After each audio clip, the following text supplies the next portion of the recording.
Viewers, क्या हाल चाल है आपकी। उम्मीद करती हूँ आप सब खैरियत से होंगे और ठीक ठाक होंगे। मेरी प्यारी फैमिली, की रेसिपी उन दिनों के लिए परफेक्ट है जब कुछ क्विक, इजी और सेटिस्फाइंग बनाने का दिल हो।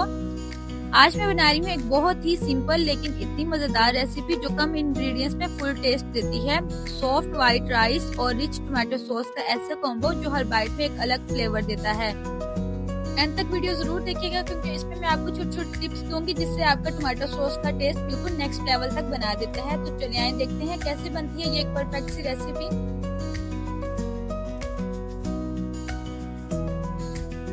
तो यहाँ पे मैंने मीडियम साइज के हाफ केजी टोमेटो लिए थे और एक पैन हम लेंगे। इसका चूल्हा हमने ऑन किया हुआ है और इसमें 3-4 टेबल स्पून हम ऑयल के डालेंगे।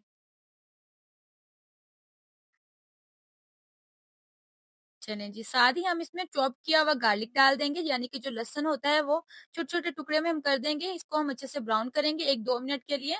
तब तक हम यहाँ पे अपने जो टमाटर हैं उसकी कटिंग कर लेते हैं। बिल्कुल फ्रेश वाले हैं।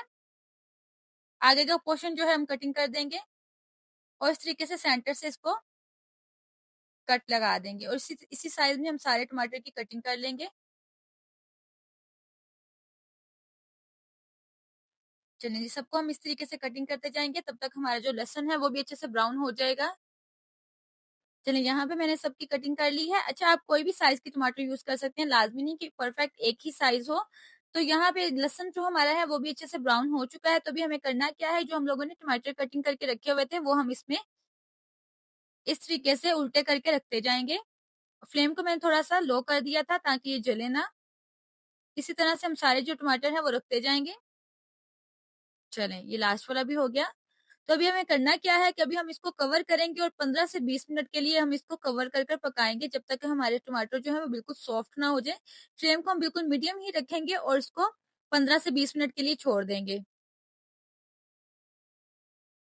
चलिए देख लेते हैं एक दफा हम। तो यहाँ पे हम लोगों ने चावल बॉईल करने के लिए पानी रखा हुआ था। यहाँ पे 4 कप मैंने पानी लिया था और उसमें हम तकरीबन 2 टेबल स्पून ऑयल डाल देंगे। इससे हमारे जो चावल है वो सॉफ्ट भी बनेंगे और खिले खिले भी बनेंगे। और 1 टीस्पून हम इसमें सॉल्ट डाल देंगे। तो इसको कवर करते हैं और बॉयल आने का वेट करते हैं। साथ ही हम लोगों ने जो टमाटर रखे हुए थे उसको भी 10 मिनट हो गए हैं। अभी इसमें बहुत हार्डनेस है, थोड़ा सा और सॉफ्ट होंगे उसके बाद हम इसको देखते हैं। तब तक यहाँ पे पानी जो हमारा है वो भी अच्छे से बॉइल्ड आ चुका है। तो हमने जो 1 कप चावल भिगो के रखे हुए थे वो हम इसमें डाल देंगे। तकरीबन 2 घंटे पहले मैंने भिगो के चावल रख दिए थे, वो मैंने इसी में डाल दिए हैं। तो अभी एक दफा हम चम्मच से इसको अच्छे से हिला लेंगे, उसके बाद हम इसको कवर करके चलें इसको कवर कर देते हैं और उसका बॉयल आने का वेट करते हैं। यहाँ पे हम अपने टमाटर को भी देख लेते हैं। ये भी देखिए अच्छे से सॉफ्ट हो चुके हैं, थोड़े से हार्ड फील हो रहे हैं, थोड़े-थोड़े भी हार्ड फील हो रहे हैं, पानी भी इनका रिलीज़ हो रहा है, जलेंगे बिल्कुल भी नहीं, आप लोगों ने इस बात की टेंशन नहीं लेनी है। तो दोबारा से हम इसको 10 से 12 मिनट के लिए और पकाएँगे, उसके बाद हम इसको मैं बताऊँगी कि क्या करना है। यहाँ पे जो हमारे चावल हैं, उनका भी बॉइल्ड आ चुका है अच्छे से। तो अभी हमें करना क्या है कि अभी हम इसको कवर नहीं करेंगे, बिल्कुल ऐसे ही पकाएँगे और इसको तब तक पकाएँगे जब तक कि 95% कुक ना अच्छे से हो जाएँ। 5% हम इसको दम पर ही पकाएँगे।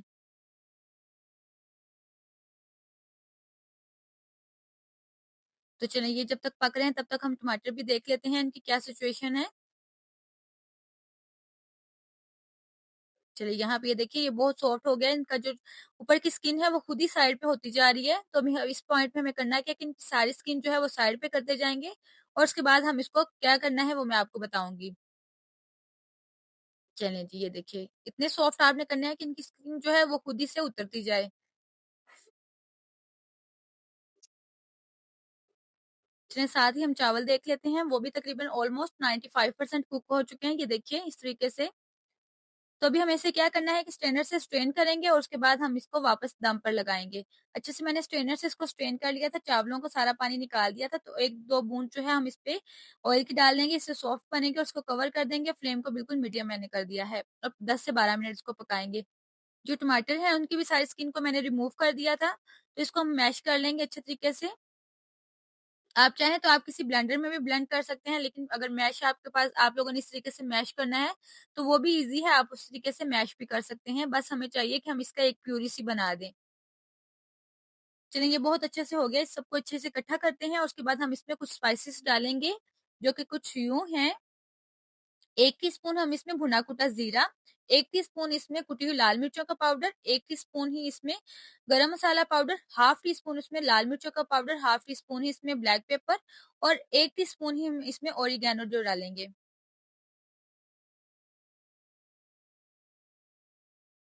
चलिए इसको अच्छे से मिक्स कर लेते हैं सारे स्पाइसेस को। थोड़ा-सा हम इसमें पानी डालेंगे ताकि सारे जो स्पाइसेस हमने इसमें डाले हैं वो अच्छे से पक जाएँ।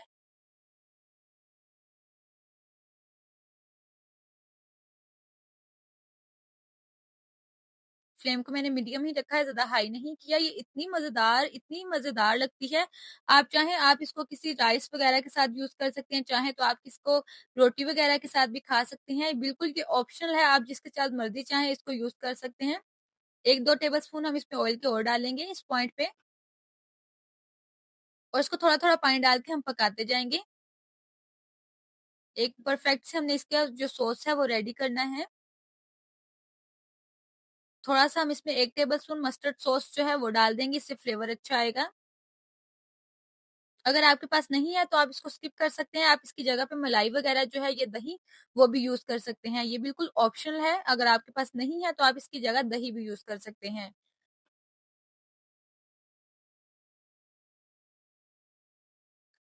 चलिए ये बहुत अच्छे से हो गया है। इस पॉइंट पे हम इसमें 2 टेबलस्पून और पानी डालेंगे। हमने इसको थोड़ा सॉफ्ट की तरफ सॉस को लेके जाना है तो इसलिए हम इसमें थोड़ा-सा स्मूथ सा इसका रेडी करेंगे, इसलिए मैंने 1-2 टेबलस्पून इसमें और पानी डाल दिया है। तो चलिए ये मीडियम फ्लेम पर 1-2 मिनट इसको और बनाएँगे, उसके बाद हम इसको फ्लेम को बंद कर देंगे। तो चलिए यहाँ पे 2-3 मिनट हो गए हैं, थोड़ा-सा हम इस पे धनिया भी डाल देंगे, इससे खुशबू भी अच्छी आएगी, फ्लेवर भी अच्छा निकलेगा।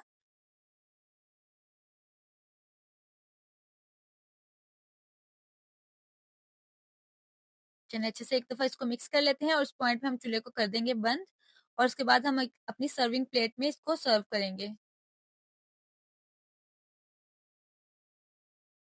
चलिए फ्लेम को मैंने बंद कर दिया है। चने चावल हमारे भी बहुत अच्छे से हो गए हैं, ऑलमोस्ट ये भी 10 से 12 मिनट हो चुके थे। बहुत खिले-खिले ये भी बने हैं, ये देखिए इस तरीके से। तो अभी हमें इसे क्या करना है कि इसको भी हम प्लेट में निकालेंगे, डिश आउट करेंगे। चलिए जी, पहले हम थोड़े से राइस इसमें डालेंगे, उसके बाद हम इसमें सॉस डालेंगे। बहुत ही खिले-खिले और मज़ेदार हमारे राइस जो हैं वो बने हैं। चलिए ये अच्छे से हो गया, अभी हमें क्या करना है कि इस पे थोड़ा-सा सॉस डालेंगे। बहुत मज़े का लग रहा है, स्पाइसी सा भी है और तीखा भी है, खट्टा भी है, लेकिन फ्लेवर बहुत अच्छा लग रहा है। बस हो गया हमारा सिंपल और tasty tomato sauce with white rice. अगर आपको ये ईज़ी रेसिपी पसंद आई हो तो वीडियो को लाइक ज़रूर करना है और उसके साथ-साथ अगर ऐसी ही आप लोगों को ईज़ी और क्विक डिलीशियस रेसिपी चाहिए तो जल्दी से आएँ, मेरे चैनल को सब्सक्राइब कर दें और वीडियो को लाज़मी शेयर करें और अपना फीडबैक आप लोगों ने मुझे लाज़मी देना है कि आप लोगों ने ये रेसिपी बनाई है तो आपको इसका टेस्ट कैसा लगा है। तो जल्दी से आप भी अपने किचन में जाएँ, बनाएँ, अपनी फैमिली के साथ, अपने फ्रेंड्स के साथ शेयर करें। तो चलती हूँ, दुआओं में याद रखना है और हँसते-मुस्कुराते रहना है। फिर इंशाल्लाह लौट कर आएँगे एक अच्छी और ईज़ी सी रेसिपी के साथ। तब तक के लिए अल्लाह हाफ़िज़।